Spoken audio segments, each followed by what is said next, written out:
बिस्मिल्लाहिर्रहमानिर्रहीम अस्सलामुअलैकुम रहमतुल्लाह। बिलावल भुट्टो ने आखिरकार शहबाज शरीफ की हुकूमत को छोड़ने का फ़ैसला कर लिया है और जो सबसे बड़ा ऐलान किया है बिलावल भुट्टो ने, देखें ये सबसे बड़ी डेवलपमेंट है। ये जो फ़ैसला हुआ है ये पाकिस्तान की सबसे बड़ी डेवलपमेंट है इस टाइम। और पीपल्स पार्टी ने चेयरमैन बिलावल भुट्टो और आसिफ जरदारी ने, देखें जो इन्होंने प्लान किया था, जो इन्होंने पूरा एक गेम खेली शहबाज शरीफ के साथ भी और नवाज़ शरीफ के साथ भी, मरियम नवाज़ के साथ और हमज़ा शहबाज के साथ और मौलाना फजल रहमान के साथ, वो अब खुलकर सामने आ गई है।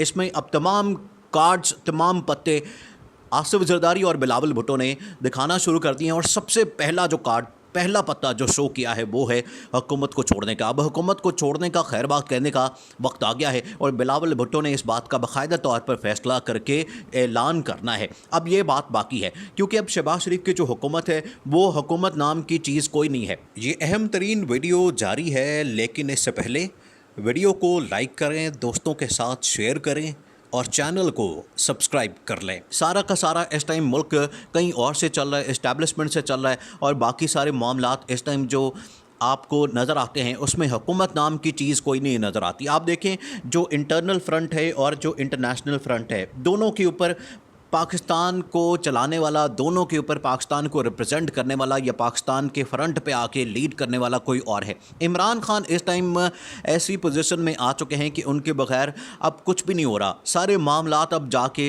रुकते हैं बनी गाला में और वहाँ पर जाके सारी बातचीत होती है। अब आखिरकार आसिफ जरदारी और बिलावल भुट्टो ने सारे मामलात तय करने हैं इमरान खान के साथ, क्योंकि अगली हुकूमत जो अगला सेटअप है उसके अंदर इमरान खान एक बड़ी अहम पोजीशन लेने जा रहे हैं। जो 2/3 मेजॉरिटी, देखें ये कोई आम बात नहीं है। 2/3 मेजॉरिटी से इस टाइम हर बंदा परेशान है। आसिफ जरदारी परेशान है, बिलावल भुट्टो परेशान है, नवाज शरीफ, शहबाज शरीफ, सब लोग परेशान हैं। इनको अंदाज़ा नहीं था कि हमारे साथ ये हो जाएगा। ये समझते थे कि हम हुकूमत में आ जाएंगे, हुकूमत करेंगे और अपनी मर्ज़ी से जो मर्ज़ी फ़ैसले करेंगे। हम यहाँ पर फ़ंड्स इकट्ठा करेंगे, पैसे इकट्ठे करेंगे और यहाँ पर लूट मार, करप्शन, किकबैक्स और सब कुछ लेंगे। लेकिन ये तो सब कुछ उल्टा पड़ गया। जिस तरीके से इमरान खान ने बाहर आके पब्लिक को एतमाद में लेना शुरू किया, पब्लिक को सब कुछ बताना शुरू किया, उसके बाद ये हुआ कि उल्टा जो पॉपुलैरिटी थी वो इमरान खान की हो गई और इनकी जो पॉपुलैरिटी वो सारी की सारी, इनके बयानिए, इनकी बातें, इनकी प्रेस कॉन्फ्रेंस, इनके इंटरव्यूज़, वो सारे के सारे तबाह हो गए। और सबसे ज़्यादा तबाह करने वाला शख्स कौन है? शहबाज शरीफ। अब शहबाज शरीफ से हर बंदा परेशान है। देखिए नवाज शरीफ ने इस बात के ऊपर कई मरतबा बात की है। अभी थोड़े दिन पहले आप देखें कि सुहेल वड़ाइच ने जैसे ही लंदन से वापस आए तो यहाँ पर आके उन्होंने इंटरव्यू दिया। अब सुहेल वड़ाइच ने बराह रास्त मुलाकात की नवाज शरीफ के साथ। नवाज शरीफ के साथ जो मुलाकात हुई उसके बाद पाकिस्तान आके जो उन्होंने बातें की, पूरे पाकिस्तान के अंदर उस बात ने तहलका मचा दिया।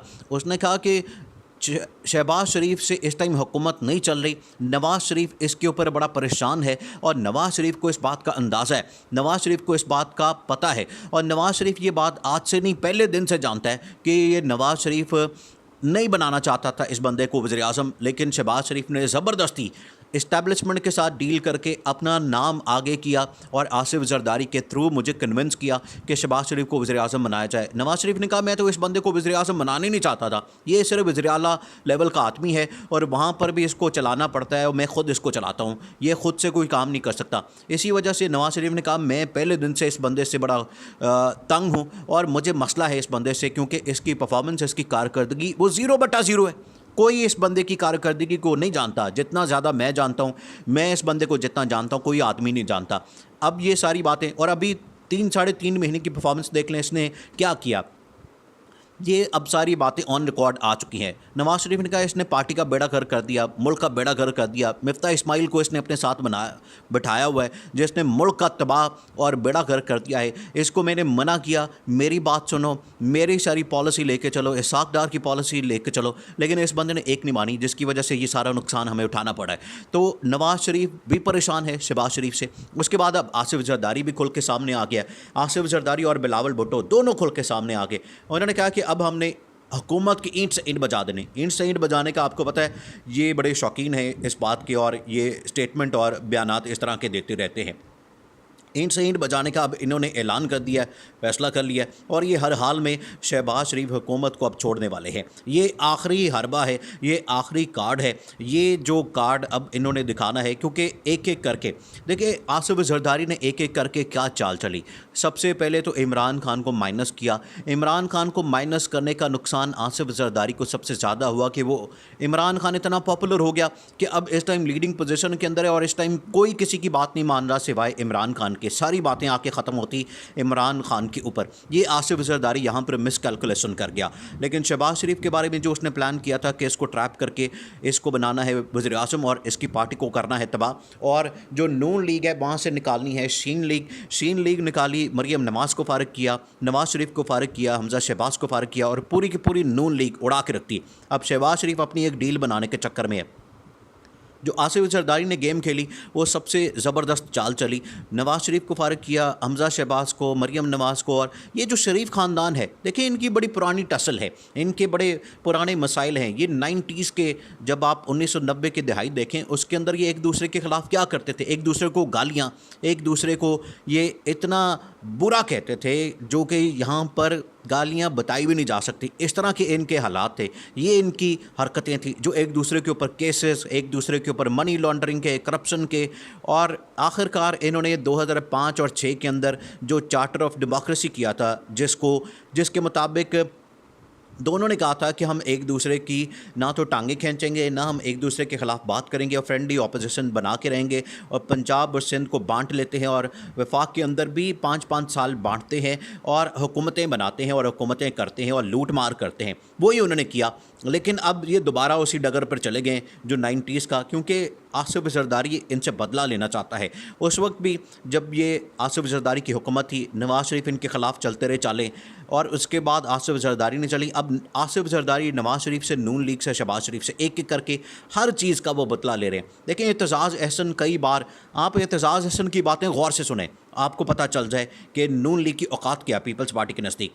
देखें जो एतजाज़ अहसन अक्सर बातें करते हैं कि नून लीग के ऊपर कभी भी भरोसा नहीं करना चाहिए, कभी ट्रस्ट नहीं करना चाहिए, ये ट्रस्ट के भरोसे के काबिल ही नहीं है, इनके ऊपर इसी वजह से भरोसा नहीं किया जा सकता। आसिफ जरदारी को वो कई बार मशवरा दे चुके हैं। अब वो फैसले का वक्त आ गया, अब वो टाइम आ गया है। अब बिलावल भुट्टो ने और आसिफ जरदारी ने निकलना है हुकूमत से बाहर, क्योंकि अब इनको सिग्नल मिलना शुरू हो गए हैं। MQM ने बाहर जाना है, फिर उसके बाद बाकी जितने इत्तेहादी जमातें हैं सब ने एक एक करके बाहर निकलना है, और आसिफ जरदारी, बिलावल भुट्टो सबसे पहले निकलेंगे, क्योंकि इनकी सबसे बड़ी पार्टी है और सेकेंड लार्जेस्ट पार्टी है इस टाइम हुकूमत के अंदर। ये बाहर निकलेगी। इस टाइम मेजॉरिटी कितनी है हुकूमत के पास? 1-2 वोटों की। जब ये बाहर निकलेगी तो 40-50 सीटें और सारे इनके वज़ीर मशीर और सारी कैबिनेट फारिग हो जानी है और हुकूमत एकदम से ख़त्म हो जानी है। और जो सबसे बड़ी डिमांड है इमरान खान की, वो पूरी हो जानी है, जो कि इलेक्शन कॉल करने हैं, इलेक्शन अनाउंस करने हैं। और इमरान खान से इस वक्त सारे लोग डरे हुए हैं, क्योंकि इमरान खान इस वक्त जा रहा है 2/3 मेजॉरिटी की तरफ।